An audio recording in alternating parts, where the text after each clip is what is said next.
The story between Lil Wayne and Kendrick Lamar has been making waves in the hip-hop world recently, and it's one of those drama-filled moments people can't stop talking about. It all kicked off back in September when the Super Bowl halftime show lineup was announced, and guess who was chosen to perform? Kendrick Lamar. The show is going down in New Orleans, Lil Wayne's hometown, so you can imagine the stir it caused. While a lot of fans were excited to see Kendrick take the stage, there were plenty of people who felt it should have been Wayne. After all, he's from New Orleans, and many saw him as the obvious choice to represent his city at such a huge event. So, naturally, rumors started flying that Lil Wayne felt snubbed by the Super Bowl organizers for not picking him. As things heated up, the spotlight shifted from celebrating Kendrick's big moment to talking about how Lil Wayne might have been overlooked. This only got worse when Wayne himself spoke up about it, clearly frustrated with the decision. Kendrick, not one to stay silent, responded in his latest album, addressing the situation directly. Then, in what felt like a subtle challenge, Lil Wayne hinted that he might drop a response of his own. With the Super Bowl set to take place in New Orleans, fans couldn't help but wonder how could they not pick Lil Wayne to perform. I mean, it's his hometown, people felt it was a no-brainer that Wayne should take the stage, and that quickly became the main reason many thought he was snubbed. The debate grew louder, and before long, a public outcry erupted. Fans were coming together, passionately arguing that Lil Wayne absolutely deserved the halftime performance. You walk into a house, you speak to everybody who live in that house, and you pay respect to everybody who live in that house. I'm from the South. Now, wherever you from, you go do what you do, wherever you go do it. But when you come to the South, y'all gotta show more respect. As the debate raged on, more and more people started to agree that Kendrick Lamar was a solid choice for the Super Bowl, especially with how successful he'd been that year. His achievements made it clear why he was picked, and fans showed strong support for him. But that didn't sit well with Lil Wayne, who still felt hurt by the decision. A few days after the news went viral, he posted a video on social media to share his thoughts. First of all, I want to say forgive me for the delay. Just the delay, I want to say I had to get strength. I had to get strength enough to do this without breaking.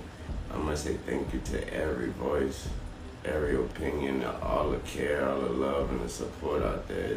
That hurt a lot. I blame myself for not being mentally prepared for a letdown, for just automatically mentally putting myself in that position like somebody told me that was my position. So I blame myself for that, so it hurt. The reaction to Lil Wayne's video wasn't exactly what he expected. Sure, there were plenty of people supporting him, especially since the Super Bowl was going to be in his hometown, but most people still didn't fully see it his way. Yes, New Orleans is his city, but a lot of folks felt like Wayne was expecting something that wasn't really his to claim. Kendrick Lamar, on the other hand, got the halftime show gig because he had one of the best years in rap in 2024. Both the NFL and Roc Nation saw how much he'd accomplished, and it made sense for them to choose him. While there was still strong support for Wayne, most people felt that Kendrick truly deserved the opportunity. Kendrick Lamar surprised everyone with the release of his sixth studio album, GNX on November 22, 2024. The album dropped without warning and quickly became a hit, taking the music world by storm. One track that stood out was Whack Down Murals, where Kendrick took a direct shot at the Super Bowl controversy, particularly with Lil Wayne. On the track, Kendrick rapped, "Used to bump the Carter, I held my rolly chain proud. Irony, I think my hard work let Lil Wayne down then." He went on to say, "Won a Super Bowl and N is the only one, congratulate me, all these N's agitated, I'm just glad they showed their faces." Now, some might see this as a diss, while others might think it's just Kendrick acknowledging the truth. Either way, Kendrick made it clear he wasn't holding back. He mentioned how he used to listen to the Carter, I with pride, but now his own success seemed to have left Wayne disappointed. The message? Kendrick's hard work had paid off, and he'd risen to a point where he was shining brighter than anyone expected, even Wayne. When I call Lil Wayne the master in this situation, it's because Kendrick Lamar, especially early in his career, was deeply influenced by him. In fact, Kendrick looked up to Wayne just like many other rappers did. Early on, people often compared Kendrick's style to Wayne's, especially when it came to his delivery and vocal tone. Kendrick has talked about this influence many times. He's always been open about how Lil Wayne didn't just shape his own sound, but also changed the entire rap game. Wayne brought in new flows and unique cadences that inspired a whole generation of artists, Kendrick included. He once said that, as a young rapper, he would listen to Wayne and think, okay, I need to learn this, I need to study that. So when Kendrick rapped about his journey on Whack Down Murals, it was like coming full circle. Imagine being inspired by someone so much only to eventually rise to the point where you've surpassed them. Kendrick was showing how far he's come from learning from Wayne to now leading his own path in rap. It's a powerful message about growth and progression.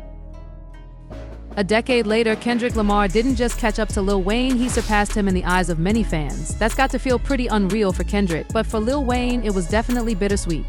After Kendrick dropped GNX, Wayne heard the track and responded on Twitter. He wrote, "Man, what the f I do? I just be chillin' and they still come for my head. Let's not take my kindness for weakness. Let this giant sleep, I beg you all. No one really wants destruction, not even me. But I shall destroy if disturbed. All me love."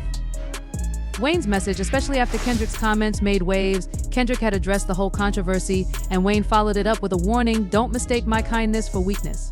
He was clearly letting everyone know that if pushed, he could bring the heat.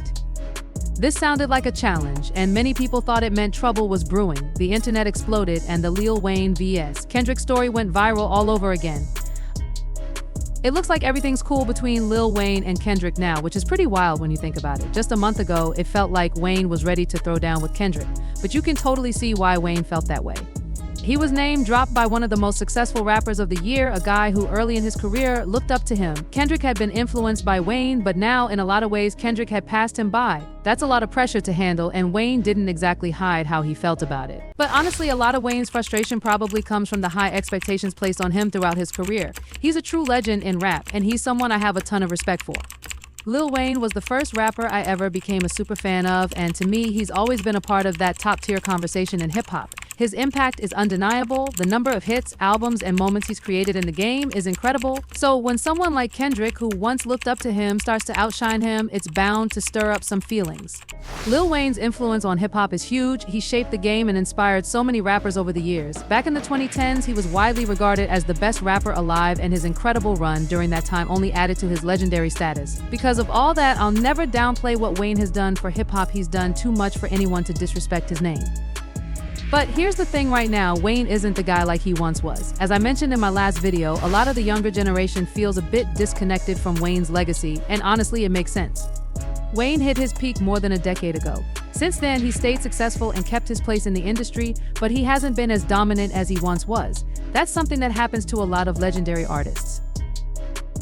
But don't get it twisted, Wayne isn't slacking off. He's in the studio working hard almost every day. It's just that now, his role has shifted. A big part of his journey now is giving back to the culture that made him who he is. He's still active, still creating, but he's also mentoring and supporting the younger artists coming up. And that shows just how lasting his impact really is. One great example of Wayne's impact on the younger generation is YBN Cordae. Cordae, who dropped one of the best rap albums this year with The Crossroads, has been supported by Wayne for a while. As a young artist, Cordae has had the chance to learn from Wayne up close. They've even worked on a bunch of tracks together, both out and still unreleased.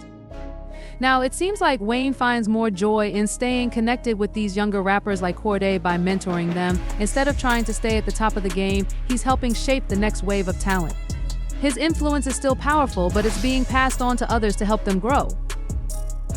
The truth is, it's not really Wayne's time anymore, and honestly, today's younger fans aren't as focused on status the way previous generations were. If you're anything like me, you probably remember when you first heard Wayne's The Carter I back in 2008. To me, he was the best rapper, no question, but now things are different.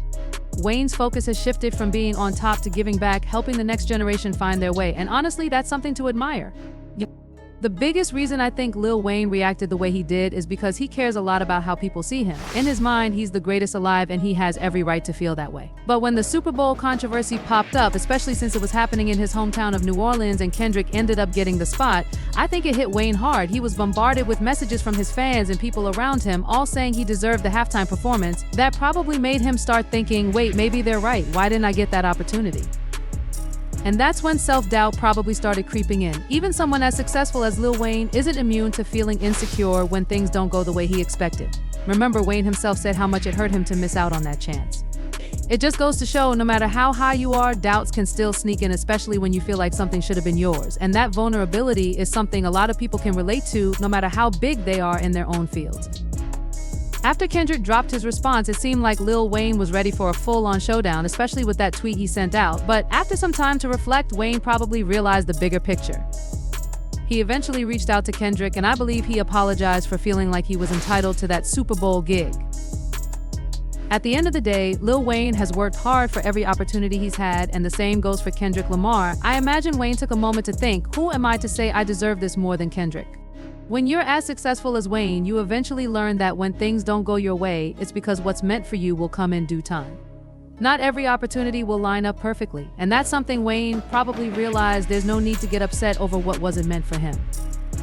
If you liked the video, make sure to hit that like button. And if you're new here, I'm Blackie Speaks, nice to meet you. If you enjoy this kind of content, don't forget to subscribe so you can catch all the future videos. So I'm really curious to know what you all think about this whole situation, so drop your thoughts in the comments below. Also, just so you know, this might be my last video before the new year, but I'm not totally sure because I've been dropping videos left and right. Either way, I'd love to hear from you and I'll see you in the next video. Peace out.